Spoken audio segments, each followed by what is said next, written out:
Alright viewers, welcome back to the DCS1 tutorial in the Tomcat. Today we are learning how to do the RIO cold start procedure. Now just to make things clear, this is not a by the books startup by any means. This is just how I do it to get the jet in the air as soon as possible.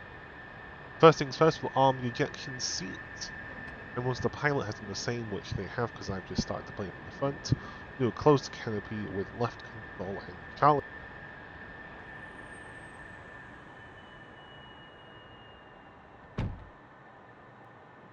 Okay, at this point we will confirm with the pilot we have bleed air going and both engines are online, at which point we can turn on the water cooling hidden behind the lantern stick here. Now, the aircraft doesn't always have this stick. If you do not have a lantern equipped, this would not be present.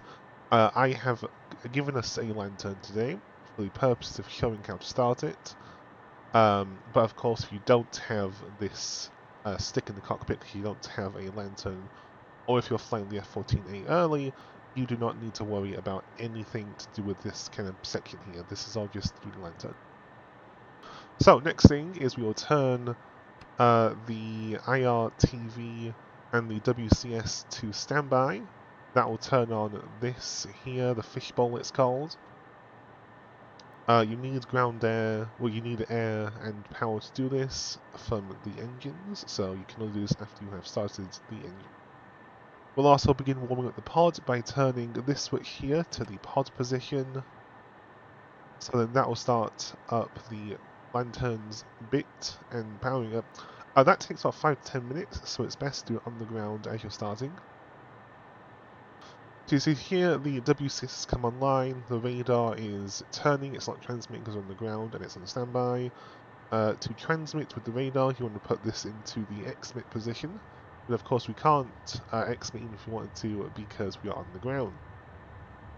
So next thing to do is go over to your CAP panel, your computer input panel, select the nav ONAC, and you'll have this appear on the fishbowl. So this is latitude, longitude, north, east. So you'll need to input code coordinates. Worth noting is if you are on a boat, you do not need to enter the coordinates as far as I'm aware. You simply set the data link over here. See this panel, this is the data link panel. You bring up a new board.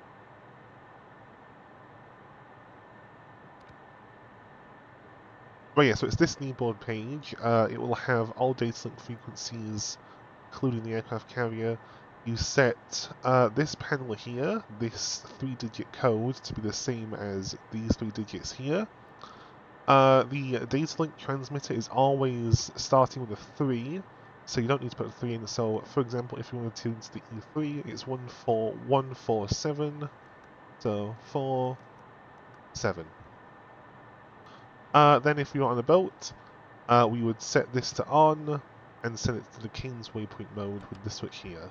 Of course, we don't need to do that because we are on the ground for today. So, now I've explained that, let's input our starting coordinates. We'll go back on the new board, back to the first page.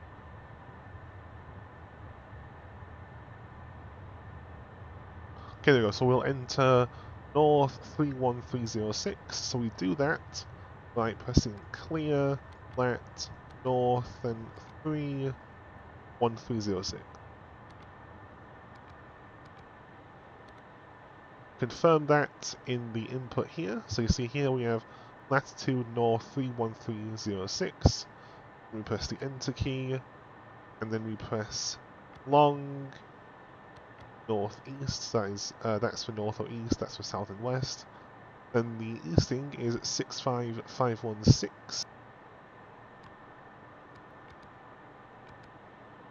Yeah, okay, that's entered right. 65516. Okay, that's entered. We will now enter the altitude, which we do by pressing the Alt 4 button there. We are at an altitude of 3341 feet, so 3341, enter. There we go.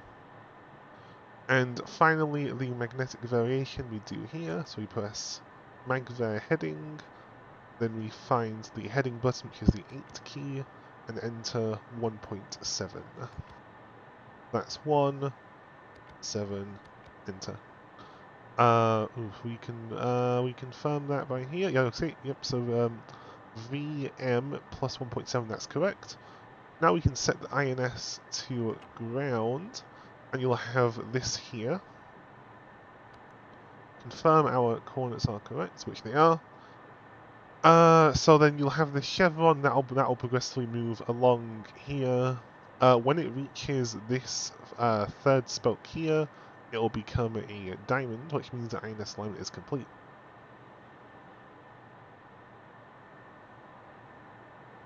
Also, let's get the other bit started up. So we'll put the DCM to standby, the RWR on. Then we will set the chaff flare dispenser to auto chaff manual flares.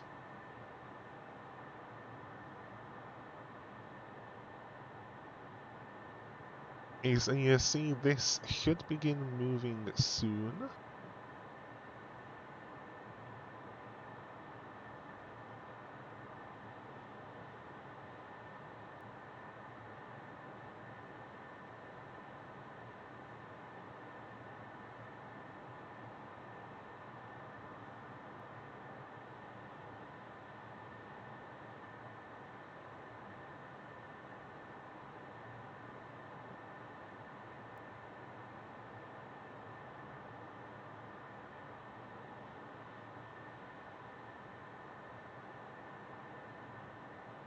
If you see here, the chevron is moving.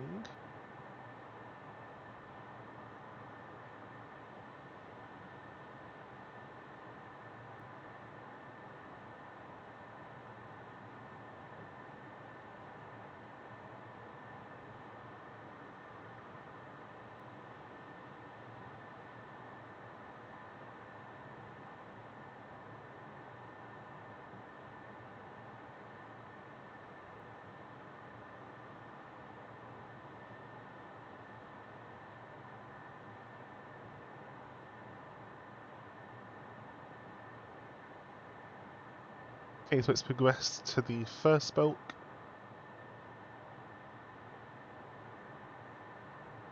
Then it's going to progress along slowly until it reaches there, which point we put the nav mode to INS. Coming back to the pod here, so you can select video feeds between the TCS and the flare. So what that'll do is if we set, for a second, if we set the TID to TV mode, this will switch between the TCS and the flare. So we set TV to on, as you see here we have video feed from the TCS. If I then switch this to the flare, it should go blank. Basically it's blanked, and back to TCS. Put that back in standby. Let's go back to here so we can look at the INS. The INS is progressing quite nicely, still going. Also here, let's ask one to reset the barometric altimeter. There we go. Altimeter set. Uncaged backup ADI. That's uncaged. The RWR is now on.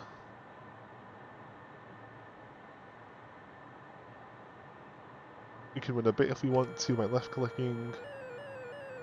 And here we go, it's bitting. Okay, RWR is powered. Nice.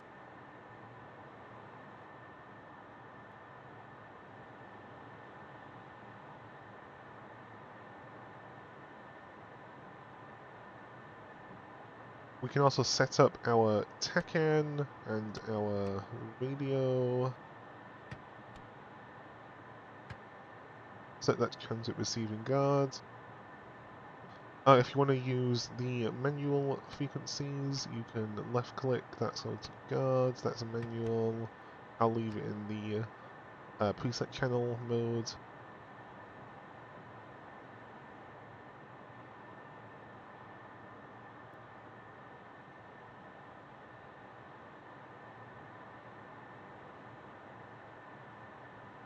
Okay, so here you see we have the standby lights illuminated. That means the pod is in standby mode, it's ready to start up.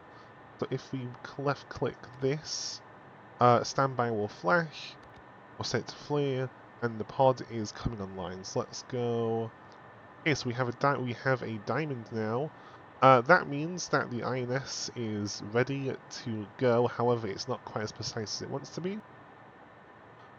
This is essentially the equivalent of in the Viper when it says the INS, when the INS gets like 30 out of 1 or whatever. The INS is technically ready to go then, so if I had to like scramble to intercept the bomber or whatever, I could take off right now, and I would be good to go. But of course, if I want to get to the best alignment possible, I want to wait until it reaches that last spoke there, and you get a filled-in diamond. Okay, so the T-pod is on. Let's set to TV. And you see here now, the pod is online and ready for use. I can slow it around. But of course, that is for another video, and it's not relevant to today, so put that back into standby for takeoff. And go back to the TID display.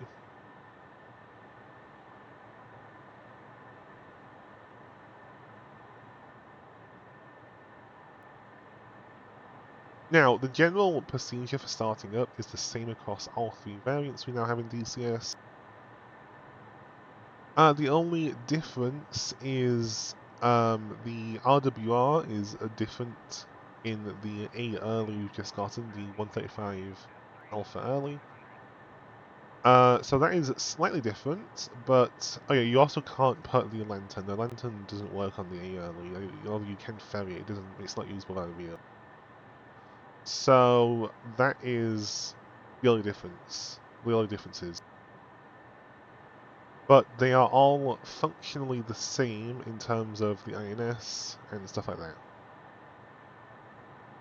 What I also like about the Phantom, not the Phantom, sorry, the Tomcat, which is different to modules like the Mirage F1, which has also 3 variants, is this actually shares the keybinds between them.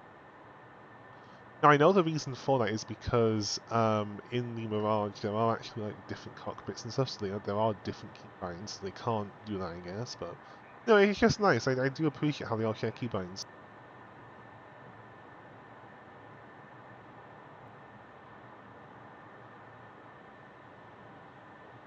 Okay, so you see there, the diamond now has a circle inside of it, which means the INS is done. So we can set the nav mode to INS.